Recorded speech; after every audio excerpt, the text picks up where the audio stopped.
Hello everyone, welcome to our channel. రెండు తెలుగు రాష్ట్రాల్లోనూ ఎడతెరిపి లేకుండా కురిసిన అతి భారీ వర్షాలకి నీట మునిగిన చాలా ప్రాంతాలు, చెరువులను తలపిస్తున్న రోడ్లు. వివరాల్లోకి వెళ్దాం, వాతావరణ పరిస్థితులను తెలుసుకుందాం. వాటన్నిటికంటే ముందు మీరు ఇంకా మన ఛానల్ కనుక సబ్స్క్రైబ్ చేయనట్లయితే వెంటనే సబ్స్క్రైబ్ చేసి పక్కన బెల్ ఐకాన్ ని కూడా క్లిక్ చేసేయండి. ఇక లేట్ చేయకుండా వివరాల్లో కనుక వెళ్ళినట్లయితే ఇవాళ రేపు కూడా భారీ వర్షపాతం నమోదవుతుంది. జగిత్యాల, పెద్దపల్లి, మంచిర్యాల, సిరిసిల్ల, కామారెడ్డి, నిజామాబాద్, ఆదిలాబాద్, హన్మకొండ, మహబూబాబాద్ ప్రాంతాల్లో రానున్నటువంటి 3 రోజుల పాటు వర్షాలు కొనసాగుతాయి.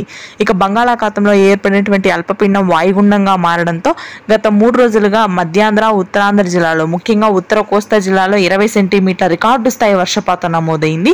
ఈ వర్షాలు కొంతమేర తగ్గుముఖం పడతాయి. భారీ స్థాయిలో తగ్గుముఖం పట్టవు, కానీ అక్కడక్కడ మోస్తరు వర్షాలు కొనసాగుతూనే ఉంటాయి. శ్రీకాకుళం, విజయనగరం, విశాఖపట్నం, తూర్పుగోదావరి, పశ్చిమ గోదావరి జిల్లాల వరకు కూడా.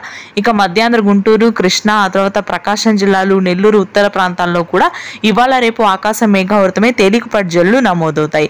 కోస్తా భాగాల్లో అత్యధికంగా వర్షపాతం ఉంటుంది. ఇక హైదరాబాద్ నగర వ్యాప్తంగా అయితే ప్రస్తుతానికి వర్షాలు కురుస్తున్నాయి. 3 రోజుల పాటు వర్షాలు కొనసాగుతాయి. తేలికపాటి నుంచి మోస్తరు వర్షాలు ఉంటాయి. హైదరాబాద్, అమరావతి వాతావరణ శాఖ నివేదిక ప్రకారం ఆగస్టు 25 నుంచి మరొకసారి అతి భారీ వర్షాలు కురనున్నాయి తెలుగు రాష్ట్రాల్లో. Thanks for watching.